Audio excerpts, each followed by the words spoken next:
Chapter 11। बहन यिनिन हर मामले में लाजवाब है। वो साधक, कल्टिवेटर, जिसे लिन यिनिन सीनियर ब्रदर सॉन्ग कहकर बुलाती थी, उसने पानी के कुछ घूंट भरे, जैसे उसने अपना मन बना लिया हो।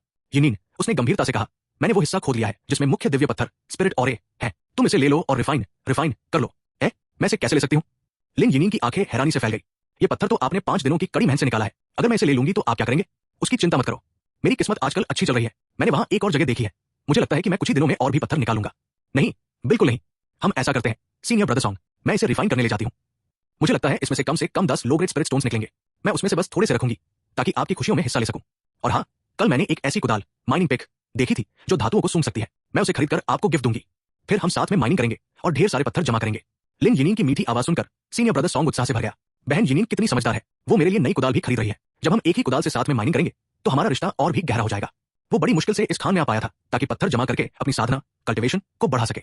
महीनों की मेहनत के बाद भी उसे कुछ खास हासिल नहीं हुआ था, लेकिन जब भी वो यिनिन की मुस्कुराहट देखता, उसे लगता कि ऐसी पार्टनर मिल जाए तो सारी मेहनत वसूल है। फैसला होने के बाद उसने पत्थर को चट्टान से अलग किया और यिनिन को सौंप दिया। मैं अभी इसे बदलवा कर आती हूँ, आप मेरा इंतजार करना। यिनिन को वहां से जाते देख सीनियर ब्रदर सॉन्ग को हवा में उसकी खुशबू महसूस हुई, लेकिन जैसे ही उसने खाली गड्ढे को देखा, उसके दिल में हल्की सी कसक उठी। स्पिरिट ओरे रिफाइनिंग स्टेशन शोधन केंद्र पर वहां ड्यूटी पर तैनात सुपरवाइजरों में से एक था झाओ जिया। फाउंडेशन एस्टैब्लिशमेंट लेवल 3 पुरुष, कोई पार्टनर नहीं। उसे अपने पद पर बहुत गर्व था। ये खान दूर दूर तक मशहूर थी। साधना की दुनिया में यहाँ केवल वही आ सकता था जो या तो भारी फीस दे या जिसकी ऊंची पहचान हो। वजह सास थी, माइनिंग में बहुत पैसा था। यहाँ नियम था कि जो भी पत्थर निकलेगा उसका 80% खान के मालिक का होगा और 20% मजदूर का। आमतौर पर एक मजदूर महीने में 20 पत्थर कमा लेता था, जबकि बाहर एक आम साधक 10 भी नहीं कमा पाता था। इसीलिए हर कोई इस खान में घुसने को बेताब रहता था। झाओ जिया इतना जवान होकर भी सुपरवाइजर था, क्योंकि उसका दादा इस खान का मालिक था। एक अमीर थर्ड जनरेशन वारिस होने के नाते उसे काम करने की जरूरत नहीं थी। पर आजकल, यिनिन, तुम फिर से रिफाइन करने आ गई। उसने दूर से पीले कपड़ों वाली आकृति को देखा और एक हैंडसम मुस्कान दी। जी। यिनिन पास आई और एक गहरी सांस ली। आज फिर सुपरवाइजर झाओ जिया ड्यूटी पर है। क्या इत्तेफाक है। झाओ जिया ने पत्थर भट्टी फर्नेस में डाला और यिनिन को ताकते हुए बोला, क्वालिटी अच्छी है। तुम रोज इतनी मेहनत करती हो, फिर भी तुम्हारी त्वचा इतनी गोरी है। साफ है कि तुम्हारी वाटर स्पिरिट आर्ट का अभ्यास बहुत अच्छा चल रहा है। मैं बस अपना खर्चा उठाना चाहती हूँ। यिनिन ने शरारत से जीभ निकाली और अपने घाघरे को थोड़ा ऊपर किया, जिससे उसकी जान की हल्की झलक मिली। मेरे पैर तो काफी धूप में जल टैन गए हैं। हाँ, वाटर स्पिरिट आर्ट से त्वचा इतनी गोरी नहीं होती। उसकी मां तो हर महीने 5 पत्थर खर्च करके स्किन केयर के लिए खास पाउडर मंगवाती थी। झाओ जिया उसे देखकर पिघलने लगा। कुछ देर बाद भट्टी से पत्थर निकल आए। उसने कहा, ये बहुत अच्छा निकला। कुल 58 पत्थर बने। ये लो, तुम्हारे हिस्से के 15। अरे भाई झाओ, क्या आपने गिनती गलत की? यहाँ तो कैमरे सर्वेलेंस अरेज लगे हैं, कोई फर्क नहीं पड़ता। ये खान मेरे परिवार की है, इतना हक तो मेरा है। हाँ, शुक्रिया भाई झाओ जिया। यिनिन को जाते देख झाओ जिया मन ही मन खुश था। हालांकि उसने पहले पार्टी में आने से मना कर दिया था, पर अब वो उसके साथ नीलामी ऑक्शन में जाने को तैयार हो गई थी। लिन यिनिन के मन में अपनी ही चिंताएं थी। भाई झाओ आजकल ज्यादा ही पीछे पड़ गए हैं, मुझे थोड़ा फासला बनाना होगा। अफसोस कि उसके दादाजी के 100 से ज्यादा पोते पोतियां हैं, वरना मैं उसके बारे में गंभीरता से सोचती। सोचते सोचते वो पास के एक छोटे बाजार में पहुंची। वहां एक मामूली सी दुकान ने उसका ध्यान खींचा। बोर्ड पर लिखा था, स्पिरिट स्टोन एक्सचेंज घाटे का सौदा। दुकान के पीछे एक सीधा सादा अधेड़ उम्र का आदमी बैठा था। यिनिन ने उसके बारे में सुना था। उसका नाम था झंग एक्सायन। वो एक हफ्ते पहले आया था और उसने यहाँ आने के लिए भारी रिश्वत दी थी। अजीब बात यह थी कि उसने खुदाई शुरू नहीं की, वो बस यहाँ बैठकर पत्थर बदल रहा था। आमतौर पर पत्थरों का दाम बराबर होता है, पर झंग एक्सायन अलग था। वो 7 वुड एट्रीब्यूट पत्थरों के बदले 10 आम पत्थर दे रहा था, यानी सीधा घाटा। या तो ये बेवकूफ है या फिर बहुत बड़ा रईस। यिनिन ने तुरंत उसकी जानकारी निकाली। झंग एक्सायन, पुरुष, क्यूआई रिफाइनिंग लेवल 5। सीधा सादा दिखता है पर उम्र 100 साल से ऊपर है। साधना में फेल, पर पैसा बहुत है। इस आदमी के पास कोई राज है। पत्थर कैसे बदल रहे हो? यिनिन ने दुकान के पास झुककर पूछा। मुझे वुड एट्रीब्यूट पत्थरों की सख्त जरूरत है, आप साथ दीजिए, मैं आपको 10 दूंगा। वाकई फायदे का सौदा था। यिनिन ने अपनी पोटली से 13 पत्थर निकाले और उस आदमी ने उसे 20 दिए। ये 13 आपके बदले के और ये 7 मेरी तरफ से तोहफा। उसने पत्थर थमाए, वे सभी वाटर एट्रीब्यूट के थे। यिनिन ने भौहें सिकोड़ी। ये आदमी कितने अजीब तरीके से बात करता है। खैर, पत्थर तो उसकी जेब में आ गए। इसे कैसे पता चला कि मेरे पास वाटर स्पिरिट रूट है? पक्का ये मुझे बहुत पहले से नोटिस कर रहा होगा। सच में मेरी खूबसूरती का जादू ही ऐसा है। चैप्टर 12। पहले ओरिजिनल फ्लेवर खरीदते हैं। ओ लड़की, जरा रुको। उस सीधे सादे दिखने वाले साधक कल्टिवेटर ने कहा, क्या तुम्हारे सिर पर लगा ये हेयरपिन बिकाऊ है? लिन यिनिन तुरंत सतर्क हो गई। उसके सिर का वो हेयरपिन उसने कुछ साल पहले एक बड़े बाजार से 10 लो ग्रेड स्पिरिट स्टोन्स में खरीदा था। उसका एकमात्र काम कभी कभी हल्की ठंडक पैदा करना था। लड़ाई में उसका कोई इस्तेमाल नहीं था। हालांकि उसे उसकी डिजाइन बहुत पसंद थी, इसलिए वो उसे हमेशा पहनती थी। सबसे बड़ी बात यह थी कि वो उसकी निजी वस्तु थी जिसे वो अपने शरीर के करीब रखती थी, और वो ऐसी चीजों को लेकर काफी संवेदनशील थी। उसने अभी अभी इस आदमी से 7 पत्थर मुनाफे में कमाए थे। क्या सीधे मना करना बदतमीजी होगी?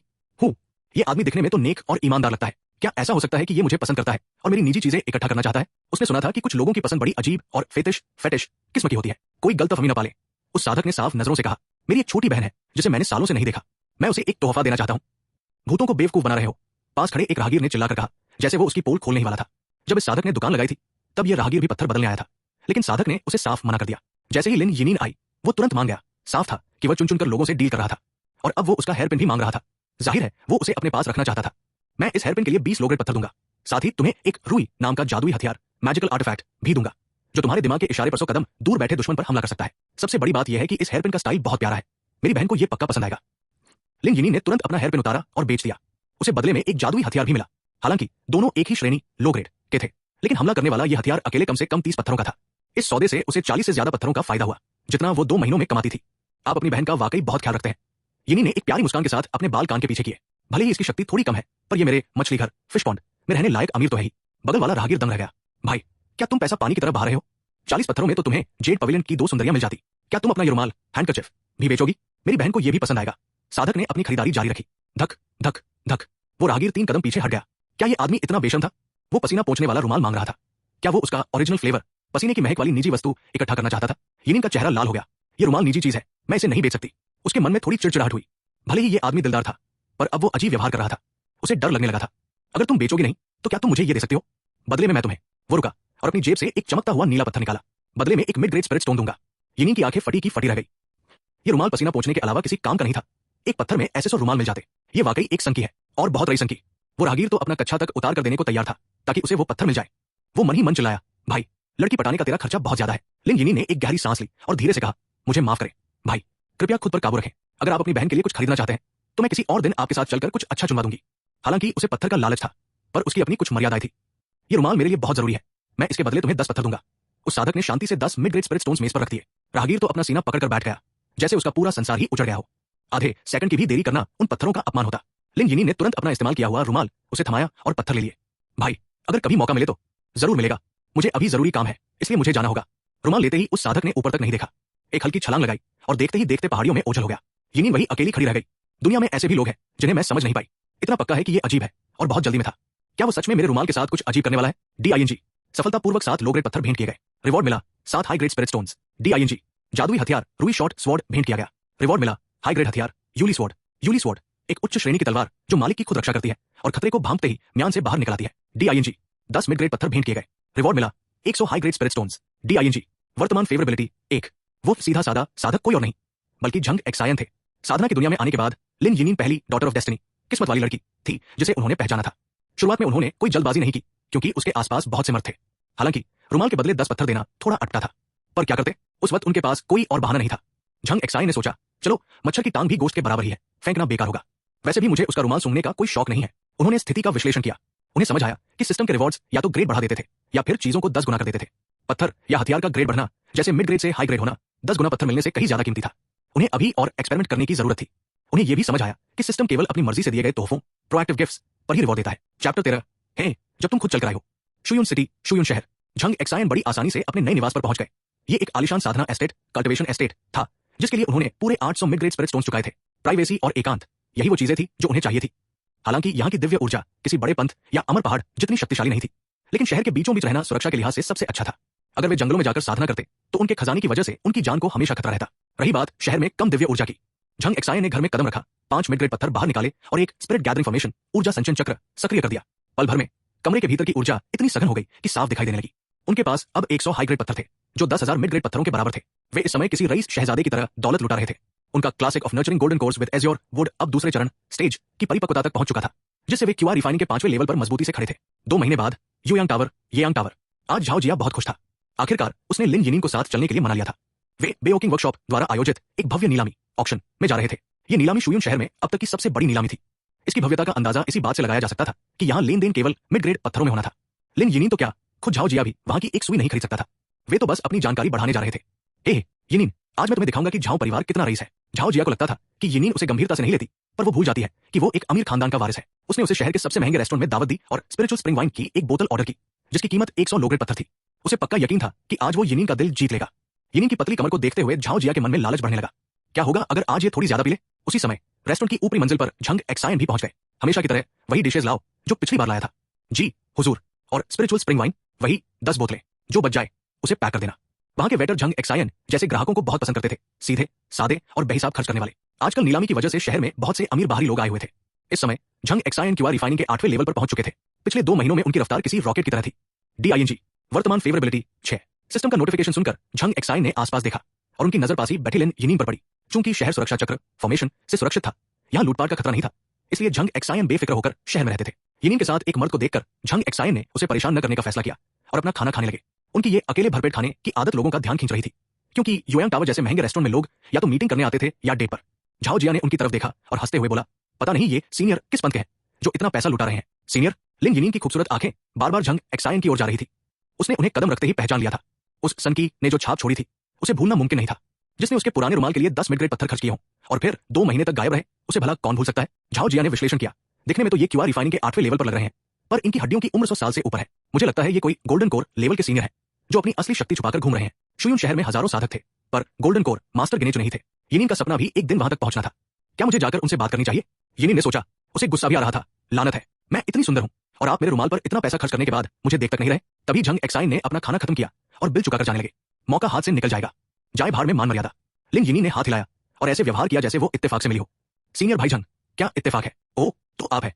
बहुत समय बाद मिलना हुआ। झंग एक्साइन ने हैरानी जताते हुए सम्मान से सिर झुकाया। झाओ जिया तुरंत खड़ा हो गया। सीनियर को मेरा प्रणाम। यिनिन, क्या तुम दोनों एक दूसरे को जानते हो? झंग एक्साइन ने विनम्रता से कहा, मैं कोई सीनियर नहीं हूं, आप गलत समझ रहे हैं। पर झाओ जिया को यकीन नहीं हुआ। उसे लगा ये कोई पुराना बुजुर्ग मास्टर है जो कमजोर होने का नाटक कर रहा है। सीनियर भाई झंग, क्या आप अपनी छोटी बहन से मिलिए? यिनिन ने शर्माते हुए पूछा। उसका ये अंदाज देखकर झाओ जिया का दिल जलने लगा। काश वो मेरे लिए ऐसे शर्माती। हाँ, मिल लिया। उसे तोहफे बहुत पसंद आए। भाई झंग को याद होगा, पिछली बार हमने वादा किया था कि हम साथ चलकर कोई अच्छा तोहफा चुनेंगे। सही मौका है, मैं अपनी बहन से कुछ दिनों में फिर मिलूंगा। चलिए अभी चलते हैं। झंग एक्साइन ने मन ही मन सोचा, हे, जब तुम खुद अपनी मर्जी से मेरे पास आई हो तो आगे जो होगा उसके लिए मुझे दोष मत देना। भाई जाओ, मुझे अभी कुछ जरूरी काम है, मैं चलती हूँ। यिनिन को उस सीनियर के साथ सीढ़ियों से उतरते देख झाओ जिया को काटो तो खून नहीं। उसकी महीनों की मेहनत और वो महंगी शराब धरी की धरी रह गई। नहीं, मेरी प्यारी यिनिन, होश में आओ, तुम्हारा असली प्यार मैं हूं। उस सीनियर की जादुई शक्ति के बहकावे में मत आओ। चैप्टर 14। इसे तो मैं पूरी जिंदगी नहीं उतारूंगी। जैसे ही दोनों योयांग टावर से बाहर निकले, लिन यिनिन ने पूछा, सीनियर भाईजान, इस बार आप अपनी बहन के लिए क्या खरीदने वाले हैं? अभी तय नहीं किया है, पर उसकी शक्ति, कल्टिवेशन तुम्हारे जैसी ही है। जो तुम्हें पसंद आएगा उसे भी जरूर पसंद आएगा। यिनिन मन ही मन मुस्कुराई। उसे यकीन हो गया कि ये सीनियर उस पर फिदा है। उसे लगा कि अब इस मछली को जल्दी से जाल में फंसा लेना चाहिए। तो फिर चलिए युनशंग पवेलियन चलते हैं। वहां जादुई हथियारों और कपड़ों का बहुत बड़ा संग्रह है। यिनिन खुद क्यूआर रिफाइनिंग के 9वें लेवल के शिखर पर थी और जल्द ही अपना लेवल बढ़ाने फाउंडेशन एस्टैब्लिशमेंट वाली थी। ऐसे समय में जब बिजली गिरने, हेवनली ट्रिबुलेशन का खतरा होता है, रक्षात्मक कपड़े और हथियार बहुत जरूरी होते हैं। वे शुयून शहर की भीड़-भाड़ वाली सड़कों से गुजरे। आज यिनिन ने सफेद रंग का एक खूबसूरत गाउन पहना था जो चलते समय बादलों की तरह लहरा रहा था। उसने अपने बालों को एक चांदी के हेयरपिन से बांधा था और उसकी पतली कमर पर एक रेशमी रिबन बंधा था। वो जानबूझकर झंग एक्साइन से आधा कदम आगे चल रही थी ताकि वे उसकी चाल और खूबसूरती को निहार सके। वे युनशंग पवेलियन पहुंचे। ये दुकान नहीं, बल्कि अपने आप में एक महल जैसा था जहां सैकड़ों कीमती चीजें सजी थी। यिनिन सीधे एक काउंटर पर गई और एक पोशाक की ओर इशारा किया। भाईजान, ये कैसी है? WI लोडेड श्रेणी, लो ग्रेड डिफेंसिव हथियार, कीमत 500 low grade spirit stones. Jhang exine ने उसे देखा और सिर हिला दिया। बेकार है, कुछ अच्छा दिखाओ। यिनिन की आंखें फैल गई। 500 पत्थर उसे बेकार लग रहे थे, पर झंग एक्साइन के लिए ये बहुत सस्ता था, क्योंकि सस्ता मतलब छोटा रिवॉर्ड। क्या यहाँ दूसरी मंजिल है? उन्होंने पूछा। सब जानते थे कि ऊपर की मंजिलों पर ही सबसे कीमती सामान होता है। यिनिन उसे ऊपर ले गई, जहां का माहौल एकदम शांत था और सामान की कीमतें मिड ग्रेड पत्थरों में थी। तभी यिनिन की नजर एक हल्के नीले रंग के लिबास पर पड़ी। CAGSIL के GRMENT श्रेणी, मिड ग्रेड डिफेंसिव हथियार, विवरण बादलों की तरह पतला और पारदर्शी, कीमत 100 मिड ग्रेड स्पिरिट स्टोन्स। ये वाला दे दो। झंग एक्साइन ने काउंटर पर बैठे विद्वान को देखते ही कहा। यिनिन हकी बक्की रह गई। 100 मिड ग्रेड पत्थर, यानी उसकी 30 साल की मेहनत की कमाई। विद्वान मुस्कुराया। आपका चुनाव बेहतरीन है, क्यों ना आप इसे पहनकर देखें? झंग एक्साइन ने तुरंत बिल चुकाया और यिनिन से बोले, चलो इसे पहनकर देखो। यिनिन ने जैसे ही उस रेशमी कपड़े को छुआ, वो उसके गाउन के चारों ओर एक अलौकिक आभा की तरह लिपट गया। वो किसी अप्सरा जैसी दिखने लगी। ये तुम पर बहुत जंच रहा है। ये मेरी तरफ से तुम्हारे लिए तोहफा है। लेकिन भाई झंग, आपकी बहन का क्या? यिनिन को यकीन नहीं हो रहा था कि इतना कीमती सामान उसे कोई ऐसे ही दे देगा। ओह, तो एक और पैक कर दीजिए, वो मेरी बहन के लिए होगा। और ये वाला मेरी तरफ से तुम्हारा शुक्रिया है, क्योंकि तुमने खरीदारी में मेरी मदद की। भाई झंग ने बिना सोचे एक और 80 मिड ग्रेड का लिबास खरीद लिया। यिनिन खुशी से पागल हो रही थी। उसने मन ही मन कसम खाई, इसे तो मैं पूरी जिंदगी अपने शरीर से नहीं उतारूंगी। DING, सफलतापूर्वक कैटसेल गारमेंट भेंट किया गया। रिवॉर्ड मिला 10 हाई ग्रेड जादुई लिबास। DING, वर्तमान फेवरेबिलिटी 31। चलो कुछ और देखते हैं, मैंने वहां कुछ तलवारें देखी थी। झंग एक्साइन उसे खींचते हुए ले गए। DING, सफलतापूर्वक स्टॉपिंग वाटर सॉफ्ट स्वॉर्ड भेंट की गई। रिवॉर्ड मिला 10 हाई ग्रेड हमलावर तलवारें। DING, वर्तमान फेवरेबिलिटी 36। DING, 3000 फाउंडेशन एस्टैब्लिशमेंट गोलियां, पिल्स वापस मिली। DING, वर्तमान फेवरेबिलिटी 37। DING, कोल्ड आइस कॉन्डेंसिंग सोल तकनीक भेंट की गई। रिवॉर्ड मिला 100 आर्किंग ग्रेड तकनीकें। DING, वर्तमान फेवरेबिलिटी 38। DING, 50 आर्किंग ग्रेड स्पिरिट टैलिस्मान्स वापस मिले। झंग एक्साइन अब पागल हो चुके थे। वे बस तोहफे देते जा रहे थे और सिस्टम से बेहिसाब खजाना बटोर रहे थे। चैप्टर 15। मैं तो तुम्हें वाकई अपनी छोटी बहन समझता हूं। लिन यिनिन झंग एक्साइन की बेहिसाब दरियादिली से पूरी तरह सुन्न हो चुकी थी। शुरुआत में वह इतनी उत्साहित थी कि उसके पैर कांप रहे थे, लेकिन बाद में वह जैसे भावनाओं से खाली हो गई। अपनी स्टोरेज पाउच में ठसाठस भरे खजानों को देखकर उसका सिर चकराने लगा।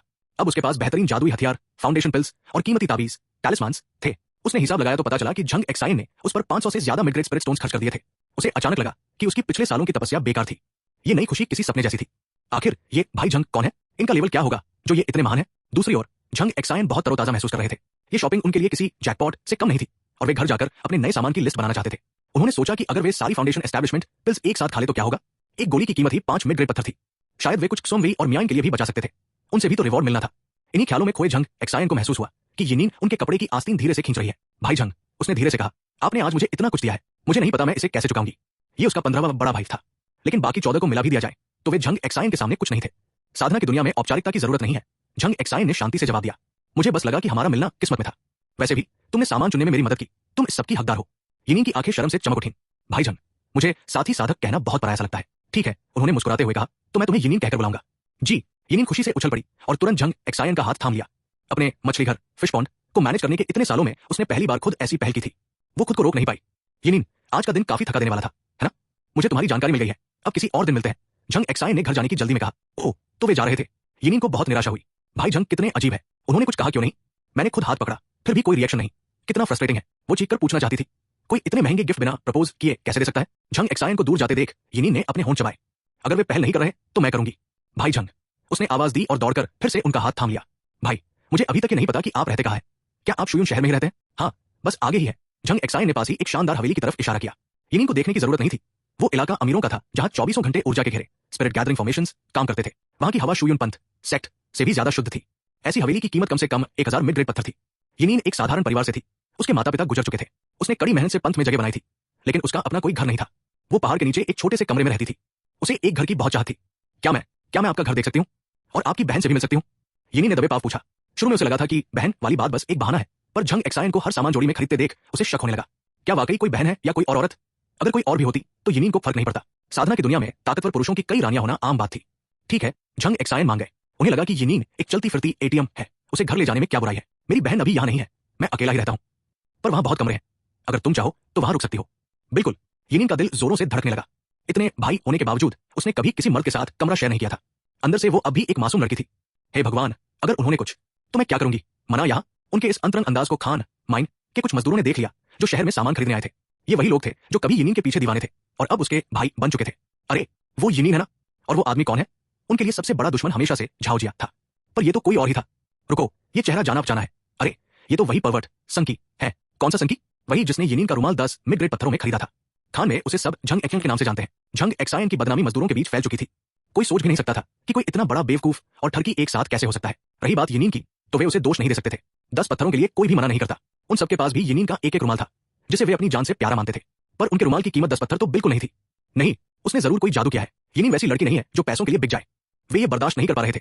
पिछले महीनों में यिनिन ने उनसे कुछ नहीं मांगा था, इसलिए वे पैसे जमा कर रहे थे ताकि उसे कोई बड़ा गिफ्ट दे सके। पर अब ये नजारा यिनिन को झंग एक्सायन के हाथ में ऐसे लिपटे देख जैसे वो कोई गोंड हो।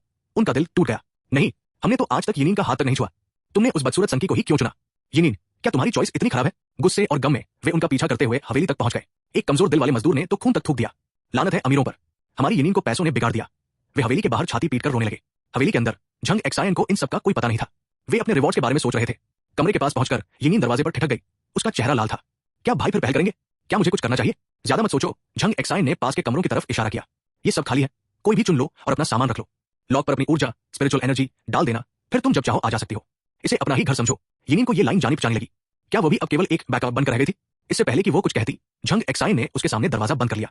खचाक। यिनिन हक्की बक्की रह गई। उसने चुपचाप बगल वाला कमरा चुना जो बहुत शानदार था, पर उसका दिमाग अब केवल सवालों से भरा था। मैं कौन हूं? मैं कहां हूं? और ये आदमी आखिर चाहता क्या है? चैप्टर 16। आसमानी बिजली भी कवच को नहीं भेद पाई। यिनिन ने एक हफ्ते तक इंतजार किया, लेकिन झंग एक्सायन अपने कमरे से एक बार भी बाहर नहीं निकले। सीनियर अभी साधना सेक्लूजन में है। यिनिन ने जल्दी ही अपनी सोच बदल ली। अगर उसे कुछ समझ नहीं आ रहा था तो उसने सोचना ही छोड़ दिया। आखिर शुयून शहर के सुरक्षा चक्र झूठ इन्फॉर्मेशन के भीतर उसे सीनियर से कोई खतरा नहीं था। कम से कम उसके पास जो खजाना था वो तो असली था। यिनिन ने एक फाउंडेशन एस्टैब्लिशमेंट पिल निकली। तुरंत ही उसके शरीर में एक अद्भुत सुकून दौड़ गया। दवा की शक्ति उसके अंगों और नसों में समाने लगी। आधे घंटे बाद जब उसने अपनी आंखें खोली तो उनमें एक नई चमक थी। उसने महसूस किया कि उसकी आसमानी बिजली हेवनली ट्रिबुलेशन आने वाली है। वो अपने लेवल को पार करने वाली थी। ये उसके असली प्लान से पूरे 2 साल पहले हो रहा था। सीनियर, आपकी इस मेहरबानी के लिए शुक्रिया। यिनिन ने एक मैसेज छोड़ा और सीधे शुयून पंथ सेक्ट के स्टीवर्ड हॉल पहुंच गई। रजिस्टर्ड शिष्या लिन यिनिन फाउंडेशन एस्टैब्लिशमेंट के लिए तैयार है और पंथ से सुरक्षा की मांग करती है। उसने वहां के अधिकारी से कहा। ओ, इतनी जल्दी? जूनियर सिस्टर यिनिन, मुझे याद है पिछले साल तुम 8वें लेवल पर थी और अब सीधे ब्रैकेट थ्रू। बहुत बहुत बधाई। अधिकारी उसे पहचान गया।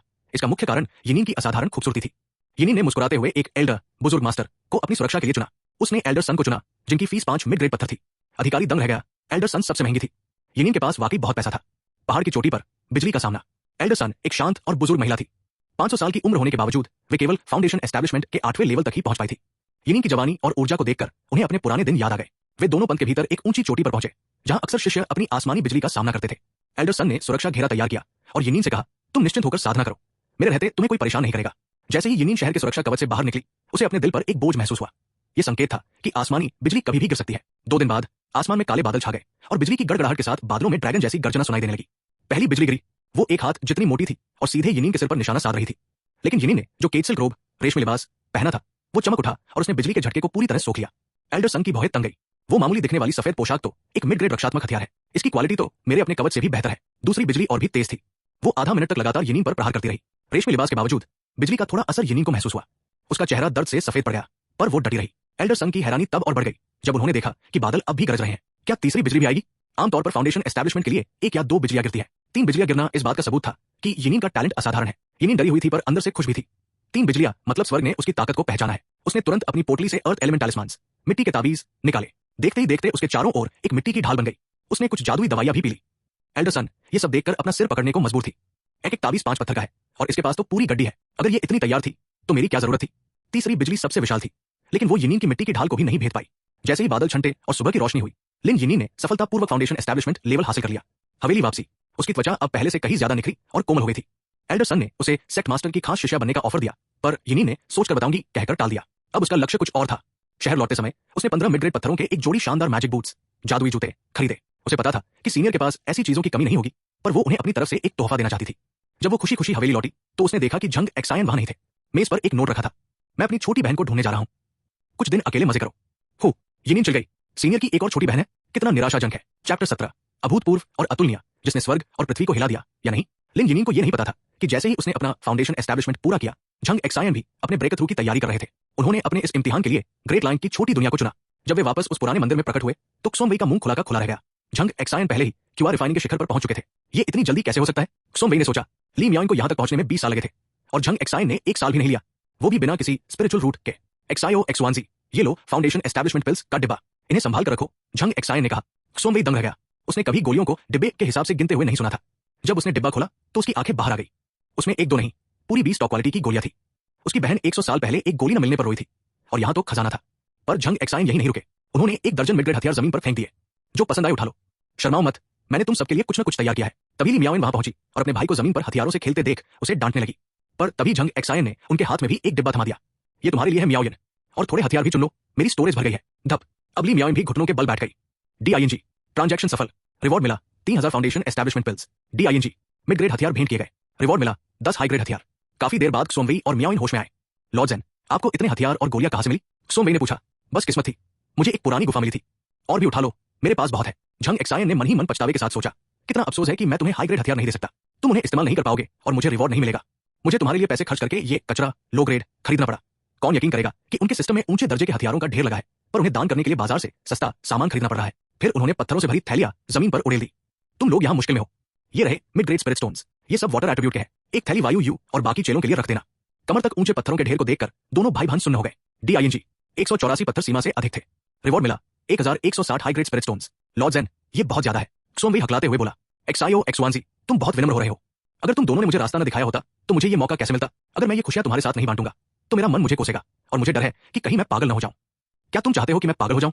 झंग एक्सायन की ये अजीब दलील सुनकर क्सोमवेई के पास हंसने और रोने के अलावा कोई चारा नहीं था। लॉर्ड ज़ेन इतने उदार थे कि उन्हें एक्सायो एक्सवान से कहने का पूरा हक था। ब्रेक थ्रू की तैयारी, झंग एक्सायन ने सिस्टम के नियम समझ लिए थे। सिस्टम केवल वही रिवॉर्ड देता है जो सामने वाला इस्तेमाल कर सके। रिवॉर्ड में मिलने वाला सामान झंग एक्सायन के लेवल के हिसाब से होता है, पर सिस्टम से मिला सामान वे एडवांस लेवल का भी इस्तेमाल कर सकते थे। रिवॉर्ड आमतौर पर 100 गुना या 2 ग्रेड ऊपर का होता है। क्सोमवेई और मियाओइंग उनके ब्रेक थ्रू को लेकर बहुत चिंतित थे। लॉर्ड ज़ेन, आसमानी बिजली को हल्के में मत लीजिएगा, खूब सारी दवाइयां और ढाले तैयार रखिए। झंग एक्सायन ने सिर हिलाया। वे मन ही मन मुस्कुराए। अगर उन्होंने अपनी 1 दर्जन हाई ग्रेड ढाले बाहर निकाल दी तो ये दोनों सदमे से मर जाएंगे। उन्होंने इस छोटी दुनिया को इसलिए चुना ताकि अगर बिजली गिरने से आसमान का रंग बदले या कोई बड़ी हलचल हो तो किसी को पता न चले। बिजली का गिरना, द ट्रिब्यूलेशन। 1 महीने बाद झंग एक्सायन के सिर पर काले बादल छा गए। बिजली आ रही है। क्सोमवेई और मियाओइंग दूर से निगरानी कर रहे थे। ली मियाओइंग ने गर्व से कहा, लॉर्ड ज़ेन की किस्मत निराली है। बादल बनने में ही 1 महीना लग गया। ये बिजली बहुत शक्तिशाली होने वाली है। झंग एक्सायन कीमती कवच पहने, एक हाथ में ताबीज और दूसरे में गोली लिए पूरी गंभीरता से खड़े थे। तभी एक कड़क सुनाई दी। अंगूठे जितनी पतली एक बिजली नीचे गिरी, पर इससे पहले कि वो उनके शरीर को छूती, झंग एक्सायन के सुरक्षा कवच ऑरा ने उसे हवा में ही फुस कर दिया।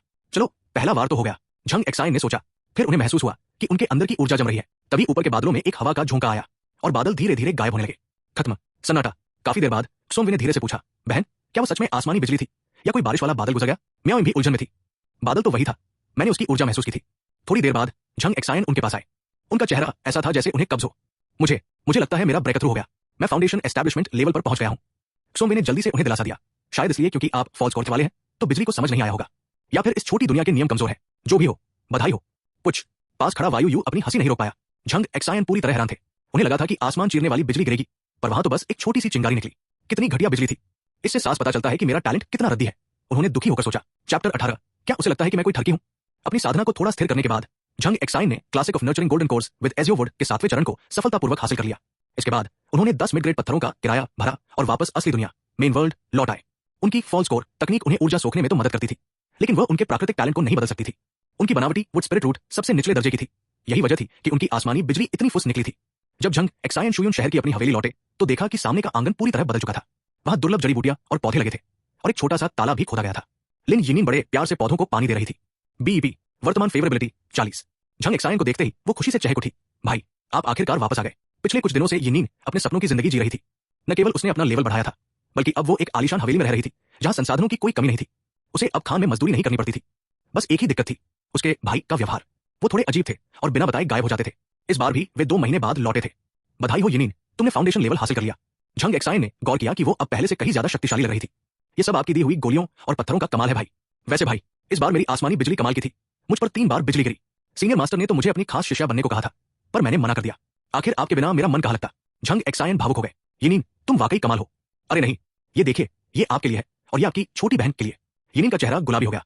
उसने 2 डिब्बे झंग एक्सायन को थमाए और बिना पीछे मुड़े घर के अंदर भाग गई। झंग एक्सायन ने पहला डिब्बा खोला। उसमें मिडग्रेड के जादुई जूते, बूट्स थे। खास काम के नहीं है, मेरे पास हाई ग्रेड का ढेर लगा है। फिर भी उन्होंने उसे प्यार से रख लिया। जब उन्होंने दूसरा डिब्बा खोला तो उनके होश उड़ गए। अंदर सलीके से तह किए हुए कपड़े थे। एक पीले रंग का घाघरा, चोली और अंदरूनी कपड़े, अंडरगारमेंट्स, सूती जुराबें और कुछ सजावटी सामान। सबसे ऊपर एक रेशमी रुमाल रखा था जिस पर लिखा था, इसे मैंने खुद इस्तेमाल किया है, आपकी छोटी बहन को यह पसंद आएगा। वो झंग एक्सायन का चेहरा गुस्से और शर्म से काला पड़ गया। क्या इसे लगता है कि मैं कोई पर्वर्ट ठरकी हूं? वे समझाना चाहते थे पर समझ नहीं आ रहा था कि शुरू कहां से करें। छोड़ो, इसे खुश रहने दो। वैसे भी इसकी साधना का खर्चा मुझे ही उठाना है। उन्होंने मैसेज भेजा, अपनी साधना पर ध्यान दो, अब से तुम्हारे सारे संसाधनों की जिम्मेदारी मेरी है। घर के अंदर यिनिन ने मैसेज पढ़ा और मुस्कुरा दी। तो मेरा अंदाजा सही था, मेरे भाई थोड़े ठरकी हैं। उन्हें इस्तेमाल की हुई निजी चीजें पसंद है। उसने पिछले महीनों में यही नतीजा निकाला था। उसे लगा कि उसके भाई थोड़े शर्मीले हैं, इसलिए उसे ही पहल करनी होगी। इतने सारे कीमती सामान के बदले अपनी कुछ पुरानी चीजें देना बुरा सौदा नहीं है, भले ही ये थोड़ा शर्मनाक हो। बाजार का ड्रामा। 1 महीना गुजर गया। यिनिन और झंग एक्सायन के बीच नजदीकियां बढ़ गई, लेकिन यिनिन का कम्युनिकेशन ताबीज बार बार बज रहा था। ये उसके पुराने आशिक झाओ जिया के मैसेज थे। यिनिन, क्या तुम वहां हो? तुम जवाब क्यों नहीं दे रही? क्या हम मिल सकते हैं? मैं तुम्हारे घर के पास वाले टी हाउस में तुम्हारा इंतजार कर रहा हूं। यिनिन ने अपने होंठ भींचे। क्या ये मेरा पीछा कर रहा है? दरअसल झाओ जिया पागल हो रहा था। उसे खबरें मिली थी कि यिनिन किसी अजनबी के साथ लिव इन में रह रही है। उसे लगा जैसे उसके सिर पर बहुत बड़ा हरा साफा, धोखे का प्रतीक, बांध दिया गया हो। जब उसे पता चला कि वो सीनियर कोई मास्टर नहीं बल्कि 100 साल का एक बूढ़ा क्यूआर रिफाइनर झंग एक्सायन है, तो उसका खून खौल उठा। थोड़ी देर बाद यिनिन वहां पहुंची। उसका चेहरा भावशून्य था। यिनिन, तुम आ गई। मैंने तुम्हारी पसंद की चाय मंगवाई है, झाओ जिया ने बनावटी मुस्कान के साथ कहा। यिनिन ने चाय पी और सपाट लहजे में कहा, मैं यहां बस कुछ बातें साफ करने आई हूं। यिनिन, तुम उस ठरकी झंग एक्सायन के साथ क्यों रह रही हो? वो तो बस एक कचरा, ट्रैश है। उसने पक्का तुम्हें बेवकूफ बनाया होगा। वो मेरे सामने क्या चीज है? झाओ जिया चिल्लाया। यिनिन ने शांति से जवाब दिया, सीनियर भाई झाओ, मैंने आपकी मदद की हमेशा इज्जत की है, पर इसका मतलब ये नहीं कि मैं आपकी पार्टनर बनूंगी। मैं किसके साथ रहती हूं, ये मेरा निजी मामला है। निजी मामला? मैंने तुम्हें खान में कितने एक्स्ट्रा पत्थर दिए, कितने गिफ्ट दिए, और अब तुम कह रही हो कि मेरा कोई लेना देना नहीं? यिनिन ने धीरे से अपना हाथ घुमाया और मेज पर 5 मिड ग्रेड पत्थर रख दिए। मैं तुम्हारे सारे गिफ्ट्स वापस कर सकती हूँ। ये 5 पत्थर उन सबकी कीमत चुकाने के लिए काफी है, बाकी को ब्याज समझ लेना। झाओ जिया का चेहरा गुस्से से बिगड़ गया। तू बदचलन औरत। इससे पहले कि वो अपनी बात पूरी करता, एक भारी हाथ उसके कंधे पर आकर टिका। जियार, बेटा, याद रखो, किसी भी स्थिति में अपना आपा नहीं खोना चाहिए। झाओ जिया पीछे मुड़ा और उसकी चीख निकल गई। दादाजी। चैप्टर 19। मैं कभी जबरदस्ती नहीं करता। झाओ जिया के पीछे कोई और नहीं बल्कि उसके दादा और झाओ परिवार के मुखिया झाओ चेंगुए खड़े थे। सफेद बाल और दाढ़ी होने के बावजूद उनका चेहरा किसी युवक की तरह सख्त और बिना झुर्रियों वाला था। वे शुयून शहर के एक प्रसिद्ध गोल्डन कोर स्वर्ण गर्भ स्तर के साधक थे। दादाजी, आप यहाँ कैसे? झाओ जिया घबरा गया। नहीं मित्र लिन यिनिन, मैं अपने पोते की बदतमीजी के लिए तुमसे माफी मांगता हूँ। झाओ चेंगुए की आवाज किसी मंदिर के विशाल घंटे की तरह गूंजी। देखते ही देखते पूरा टी हाउस खाली हो चुका था। वहां सिर्फ वे 3 लोग बचे थे। यिनिन का शरीर तनाव से अकड़ गया। झाओ चेंगुए का नाम ही काफी था। 600 साल पहले उन्होंने अपनी यात्रा शुरू की थी और आज उनका परिवार एक महाशक्ति था। उनकी मौजूदगी का दबाव किसी पहाड़ की तरह महसूस हो रहा था। प्रणाम सीनियर, यिनिन ने झुककर सम्मान दिया। मैंने सुना है कि तुम आजकल झंग एक्सायन नाम के किसी व्यक्ति के साथ रह रही हो। झाओ चेंगुए ने शांति से कहा, पर उनकी बातों में एक अनकहा दबाव था। हाँ, क्या आप अपने पोते का बदला लेने आए हैं? यिनिन ने सोचा, पर उसे नहीं लगा कि उसके और झाओ जिया के मामूली झगड़े के लिए इतने बड़े मास्टर खुद आएंगे। मुझे तुम्हारी निजी बातों में कोई दिलचस्पी नहीं है। मैं यहाँ झंग एक्सायन के लिए आया हूँ। झंग एक्सायन के लिए। पर मुझसे क्या मतलब? यिनिन ने झाओ जिया की ओर देखा, जो खुद हैरान था। बात यह है, हमारा परिवार समय समय पर सेलेस्टियल आई फॉर्मेशन से जांच करता है। हमें पता चला है कि झंग एक्सायन ने हमारी खान माइन से जेड क्रिस्टल एसेंस चुराया है। नियम के मुताबिक उसे 80% हमें देना था, पर उसने सब छिपा लिया और चुपके से युनशंग पवेलियन को बेच दिया। वो अपराधी है और मैं अपना हक वापस लेने आया हूं। जेड क्रिस्टल एसेंस एक पौराणिक खजाना था। कहा जाता है कि अगर इसे किसी साधारण खान में रख दिया जाए तो वहां नई स्पिरिट वेन, ऊर्जा की नस पैदा हो सकती है। इसकी कीमत का अंदाजा लगाना भी मुश्किल था। क्या ये सच है दादाजी? झाओ जिया चिल्लाया। उस कमीने ने मेरी औरत को फंसाया और हमारे परिवार का माल भी चुराया। उसे तो मौत मिलनी चाहिए। दादाजी ने अपने बेवकूफ पोते को एक तिरस्कार भरी नजर से देखा और यिनिन के सामने एक जेड स्लिप, सबूतों वाली पट्टी, रख दी। इसमें उसके सौदों का पूरा कच्चा चिट्ठा है। यिनिन का दिल कांप उठा। उसे अब समझ आया कि झंग एक्सायन रातों रात इतने अमीर कैसे हो गए थे। यही वजह है, वरना 100 साल का एक मामूली साधक इतना पैसा कहां से लाता? मुझे यकीन नहीं आता, यिनिन ने सिर हिलाते हुए कहा। झाओ चेंगयुए ने दमदार आवाज में कहा, मैं कभी जबरदस्ती नहीं करता। मैं शहर के मालिक और दुकान के मैनेजर को गवाही के लिए बुला सकता हूं, बशर्ते तुम लिन यिनिन उस झंग एक्सायन को शहर से बाहर वापस खान तक लेकर आओ। वजह साफ थी, शहर के सुरक्षा कवच के अंदर झाओ चेंगयुए जैसा शक्तिशाली व्यक्ति भी सरेआम हमला नहीं कर सकता था। बदले में मैं वादा करता हूं कि उस खजाने का 10% हिस्सा तुम्हें मिलेगा, बाकी हिस्सा शहर के मालिक और दुकान को जाएगा, और मैं अपना 80% लूंगा। यिनिन चुप रही तो उन्होंने आखिरी पासा फेंका। मैं इस सौदे की हेवन ओथ, स्वर्गीय शपथ लेने को तैयार हूं। अगर तुम उसे ले आती हो तो मैं तुम्हें हाथ भी नहीं लगाऊंगा, और अगर मेरा पोता तुम्हें परेशान करेगा तो मैं खुद उसकी टांगे तोड़ दूंगा। उस 10% खजाने के साथ तुम्हारी अमरता का रास्ता पक्का हो जाएगा। यिनिन की सांसें तेज हो गई। अमरता का लालच बहुत बड़ा था। ठीक है, आप शपथ लीजिए और मैं झंग एक्सायन को खान तक ले आऊंगी। जब वे दोनों बाहर निकले तो झाओ जिया बुलाया, दादाजी उस कमीने को मेरे हवाले कर दीजिए। और यिनिन, आप सच में उसे जाने देंगे? मुझे वो चाहिए। झाओ चेंगयुए ने अपने पोते को घूरा। बेटा, वहां कोई जेड क्रिस्टल एसेंस नहीं है क्या? तो फिर वो सब झूठ था। झंग एक्सायन के पास कोई गहरा राज है और मुझे उसे जानना है। तुम्हें बस यिनिन से संपर्क रखना है और उसे मनाना है कि वो जल्द से जल्द उसे शहर से बाहर लाए। एक बार झंग एक्सायन मारा गया तो वो लड़की तुम्हारी ही होगी। झाओ चेंगयुए ने आह भरी। उनके वारिस झाओ जिया जैसे नालायक थे, इसीलिए उन्हें खुद हर छोटे मौके के पीछे भागना पड़ता था। उन्हें पता चला था कि झंग एक्सायन ने हजारों पत्थर पानी की तरह बहाए हैं। उन्हें बस उस राज की तलाश थी जो उसे इतना अमीर बना रहा था। यिनिन हवेली लौटी तो उसने देखा झंग एक्सायन आराम से अपनी किताबें पढ़ रहे हैं। भाई, आप हर दिन ये किताबें क्यों पढ़ते हैं? साधना की तकनीकें क्यों नहीं पढ़ते? तुम नहीं समझोगी, झंग एक्सायन ने शांति से जवाब दिया। ज्ञान किताबों में होता है, भले ही मैं यहाँ बैठा हूँ, पर पढ़ाई से मुझे दुनिया की समझ मिलती है। यिनिन ने अपने होंठ भींचे। पिछले कुछ दिनों में वे दोनों फाउंडेशन एस्टैब्लिशमेंट के दूसरे लेवल पर पहुंच चुके थे, पर अब उनकी रफ्तार धीमी हो रही थी। झंग एक्सायन ने देखा कि यिनिन कुछ परेशान है। मैं तुम्हारे लिए कुछ नया तोहफा लाऊंगा जिससे तुम हैरान रह जाओगी। उन्होंने मन ही मन सोचा, मैं तुम्हें सबसे बेहतरीन हथियार दूंगा और एक गोल्ड इन्फ्यूज्ड पिल, स्वर्ण गोली भी दूंगा। DING वर्तमान फेवरेबिलिटी 50। तभी यिनिन ने उनकी ओर देखा और गंभीर लहजे में कहा, भाई मुझे आपसे कुछ कहना है। चैप्टर 20। सरप्राइज मिला या नहीं? लिन यिनिन ने अंतर झंग एक्सायन को सब कुछ सच सच बताने का फैसला किया। उसने झाओ चेंगयुए की पूरी साजिश और उनके धोखे का पर्दाफाश कर दिया। झंग एक्सायन खामोशी से सुनते रहे। उन्हें पता था कि वे निशाने पर हैं, पर इतनी जल्दी ये उन्होंने नहीं सोचा था। तुमने मेरा साथ क्यों दिया? झंग एक्सायन ने पूछा। यिनिन ने सिर हिलाया। मैंने आपका साथ नहीं दिया, बल्कि मुझे झाओ परिवार पर भरोसा नहीं था। झाओ चेंगयुए की साख बहुत खराब है। वो धन की बातें करता है, पर पूरा शहर जानता है कि उसकी 70 रखेले कहां से आई है। वो मुझे बस जाल में फंसाकर खान माइन तक ले जाना चाहता था। झंग एक्सायन के चेहरे पर प्रशंसा के भाव आए, जिसे वे सिर्फ एक चलती फिरती ATM समझते थे। वो लड़की काफी समझदार निकली। मैं एक छोटी दुनिया, स्मॉल वर्ल्ड से आया हूं, जहां संसाधनों की कोई कमी नहीं है। झंग एक्सायन ने अपनी एक झूठी पहचान करते हुए कहा, वहां की साधना का स्तर बहुत ऊंचा है, इसलिए यहां आने के लिए मुझे अपनी शक्ति कृत्रिम रूप से कम करनी पड़ी। यिनिन की आंखें चमक उठीं। तो इसीलिए आपकी हड्डियों की उम्र 100 साल से ऊपर थी, पर आपका लेवल कम था। मुझे लगा था आप मेरे दादाजी से भी बड़े और मुझसे भी कमजोर कोई आवारा साधक है, पर आपका टैलेंट तो अद्भुत है भाई झंग। लंशन, खूनी खेल की शुरुआत। अगले दिन शुयून शहर के टेलीपोर्टेशन गेट से 2 साधक बाहर निकले। उन्होंने अपनी पहचान छिपाई थी, पर वे असल में झंग एक्सायन और लिन यिनिन थे। उन्हें लगा कि उन्होंने झाओ जिया को बेवकूफ बना दिया है। जैसे ही वे शहर से 2000 कोस दूर लंशन की पहाड़ियों पर पहुंचे, अचानक सूरज गायब हो गया। आसमान में चांद निकल आया और तारे अपनी जगह बदल गए। एक विशाल घेरा फॉर्मेशन सक्रिय हो गया। सरप्राइज मिला या नहीं? एक चट्टान के ऊपर सफेद कपड़ों में झाओ जिया खड़ा था। उसके हाथ पीठ के पीछे बंधे थे। ये एक star river divine lock formation है। मैं कब से तुम दोनों का इंतजार कर रहा था। हाँ, झाओ जिया के पीछे एक दाढ़ी वाला अधेड़ उम्र का साधक खड़ा था। एल्डर सॉन्ग, यिनिन चीख पड़ी। ये शुयून पंथ के बाहरी गेट के सबसे बड़े मास्टर थे, जिनका लेवल फाउंडेशन एस्टैब्लिशमेंट 8 था। कमीनी औरत, दादाजी सही थे, तुम वाकई इस कुत्ते के साथ भागने वाली थी। तुमने जो नकली पहचान खरीदी थी, वो हमारे एल्डर सॉन्ग ने ही जानबूझकर तुम्हें बेची थी। एल्डर सॉन्ग ने अपनी तलवारें हवा में लहराई। यिनिन की आंखों में आंसू आ गए। झाओ जिया बहुत खुश था। यिनिन, अभी भी देर नहीं हुई है, मेरी तरफ आ जाओ। सच में? यिनिन की आवाज निराशा से कांप रही थी। उसने झंग एक्सायन का हाथ छोड़ दिया और कहा, मुझे माफ कर दीजिए, और वो एक तरफ हट गई। झंग एक्सायन ने एक गहरी आह भरी और उसकी तरफ देखना बंद कर दिया। झाओ जिया खुशी से पागल हो गया। एल्डर सॉन्ग, इसे खत्म कर दो। वो हवा में उछला ताकि यिनिन को गले लगा सके और झंग एक्सायन को मरते हुए देख सके। तभी उसे हवा में यिनिन हाथ हिलाती दिखी। क्या यिनिन खुद पहल कर रही है? सावधान, एल्डर सॉन्ग जोर से चिल्लाए। पर इससे पहले कि झाओ जिया कुछ समझ पाता, यिनिन के हाथ से एक चांदी का अजगर, सिल्वर पाइथन आर्टिफैक्ट निकला और उसने पलक झपकते ही झाओ जिया को किसी समोसे की तरह लपेट लिया। वो धड़ाम से जमीन के बल नीचे गिरा। उधर झंग एक्सायन ने भी हमला बोल दिया। उन्होंने एक एक्सक्विजिट ग्रेट स्पिरिट टैलिस्मान, अति दुर्लभ ताबीज निकाला। चांद की रोशनी के नीचे से एक भयानक बिजली गिरी, जिसने एल्डर सॉन्ग के तलवारों के घेरे को चकनाचूर कर दिया। एक्सक्विजिट ग्रेट ताबीज। एल्डर सॉन्ग की रूह काम गई। ये एक उच्च स्तर के मास्टर के हमले जैसा था। वे हवा में उछले, पर तभी उन्हें एक नीली रोशनी दिखी जो किसी भी जादुई हथियार से तेज थी। उन्हें चक्कर आने लगा। उनकी नजरों के सामने जो आखिरी नजारा था, वो उनके अपने ही बिना सिर वाले शरीर का था। सिर्फ एक बार और एल्डर सॉन्ग का सिर धड़ से अलग हो गया। एक और बिजली गिरी और उनके अस्तित्व को मिटा दिया। ये सब पलक झपकते ही हुआ। खून से लथपथ झाओजिया जब उठने की कोशिश कर रहा था तो उसने सामने मुस्कुराते हुए झंग एक्सायन को देखा। झंग एक्सायन ने धीरे से झुककर कहा, सरप्राइज मिला या नहीं?